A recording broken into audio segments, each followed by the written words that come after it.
long time ago, giants lived on the earth, and they were so strong they were not afraid of anything.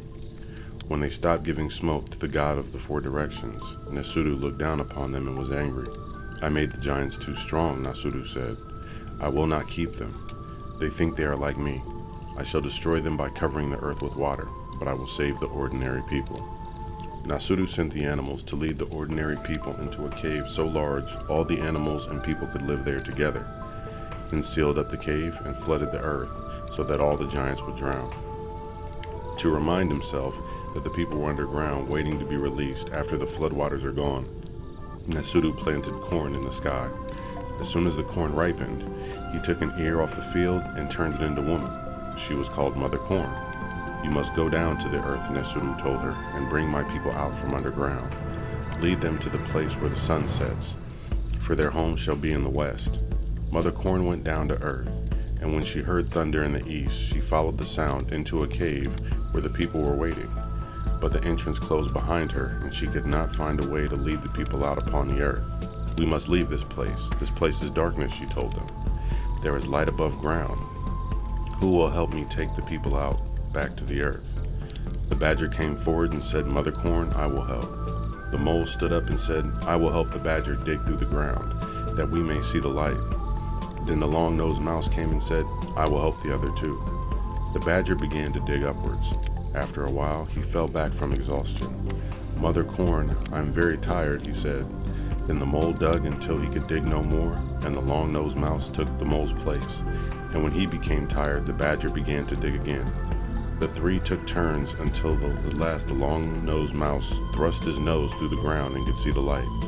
The mouse went back and said, "Mother Corn, I ran my nose through the earth until I saw the light, but digging has made my nose small and pointed.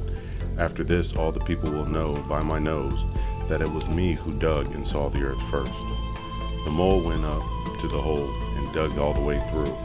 The sun came through bright from the east, and it was so bright that it blinded the mole. He ran back and said, "Mother Corn, I have been blinded by the brightness of the sun.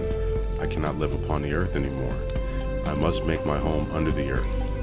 From this time, all the moles would be blind, so they could not see in the daylight, but they could see at night. They shall stay underground in the daytime.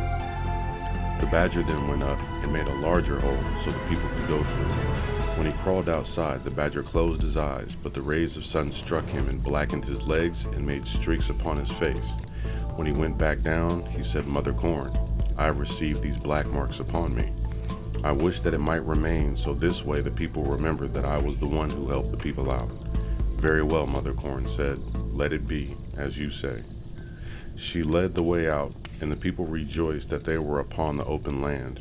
While they were standing there in the sunshine, Mother Corn said, "My people, we will now journey westward toward the place where the sun sets. Before we start, any who wish to remain, such as the badger, mouse, or mole, may do so." Some of the animals decided to return to their burrows in the earth. Others wanted to go with Mother Corn, and the journey began. As they traveled, they could see the mountains country rising up in front of them. They came to a deep canyon. The bluff was so steep for the people to get down, and if they should get down, the opposite side was too steep for them to climb back up. Mother Corn asked for help, and the bluish-gray bird flew, hovering at rapid beating wings, and at least a small bill, and a bushy crest and banded breast. The bird was the kingfisher. Mother Corn had said, "I will be the one to point out the way for you." The kingfisher flew to the other side of the canyon, and with his beak pecking repeatedly into the bank until the earth fell into the chasm. The bird flew back and pecked at the other bank until the earth fell down from that bridge. The people cried out for their thanks. "Those who wish to join me," said Kingfisher, "may remain here, and we will make our homes in the cliffs." Some stayed, but most journeyed on. After a while, they came to another obstacle. It was a dark forest. The trees were so tall that it seemed that the sun was out of reach. They grew close together, and they were covered with thorns, so that they formed an impending thicket. Again, Mother Corn asked for help. This time the owl came and stood before her and said, "I will make a pathway for your people through the forest. Any who wish to remain with me may do so, and we shall live in the forest." The owl flew up in the timber. As it waved its wings and moved through the trees, one side so that it left a pathway for the people to go through. Mother Corn led the people through the forest, and they passed onward. As they journeyed through the country, all at once they came to a big lake. The water was too deep and wide to cross. The people talked and turned back. But if they could do this, for Nasudu had ordered Mother Corn to lead them always towards the west. A water bird with a black head and a checkered back came and stood in front of Mother Corn and said, "I am the loon. I will make a pathway through this water. Let the people stop crying. I shall help them." Mother Corn looked at the loon and said, "Please make a pathway for us, and some of the people will remain with you here." The loon flew and jumped into the lake, moving so swiftly that it parted the waters, and when it came out on the other side of the lake, it left a pathway behind.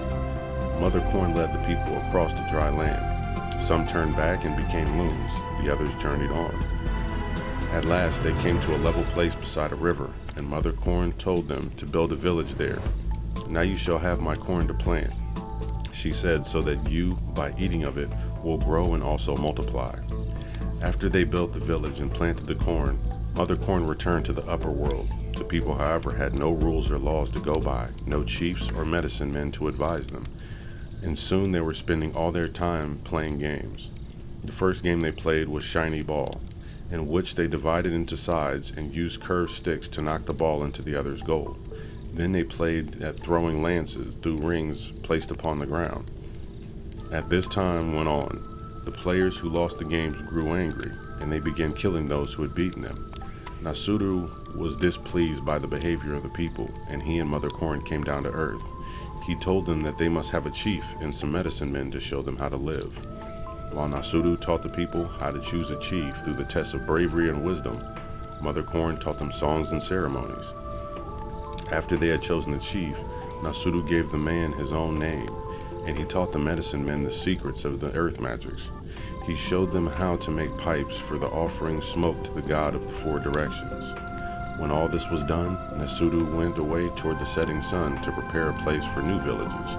Mother Corn led the people in his tracks across the plains and streams into the country where Nasudu had planted roots and herbs for the medicine. There they built a village along a river, and with that, the white man later called the Republican River in Kansas. On this day that they came to this country, Mother Corn told them to offer smoke to the god in the heavens and all the animal gods. While they were doing this, a dog came running into the camp crying and accused Mother Corn of doing wrong by going away and leaving him behind. "I came from the sun," he cried. "The sun god is so angry because I was left behind that he is sending the whirlwind to scatter the people." Mother Corn called on to the dog to save the people by appeasing the whirlwind. "Only by giving up my freedom," the dog replied, "can I do this. No longer can I hunt alone like my brother the wolf and roam free like the coyote. I shall always be dependent upon the people."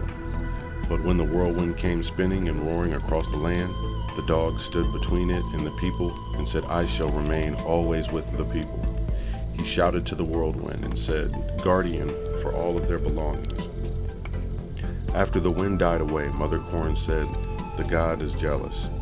If you forgot to give smoke to them, they will grow angry and send storms." In the rich earth beside the river, the people planted corn. And then she said, "I shall turn into a cedar tree to remind you that I am Mother Corn, who gave you life. It was I, Mother Corn, who brought you from the east. I must become a cedar tree to be with you. On the right side of the tree there will be placed a stone to remind you Nasudu, who brought order and wisdom to the people." Next morning, a cedar tree, full grown, stood in the front of the lodges of the people. Beside it was a large stone. The people knew that Mother Corn and Nasudu would watch over them through all time and would keep them together and give them a very long and beautiful life.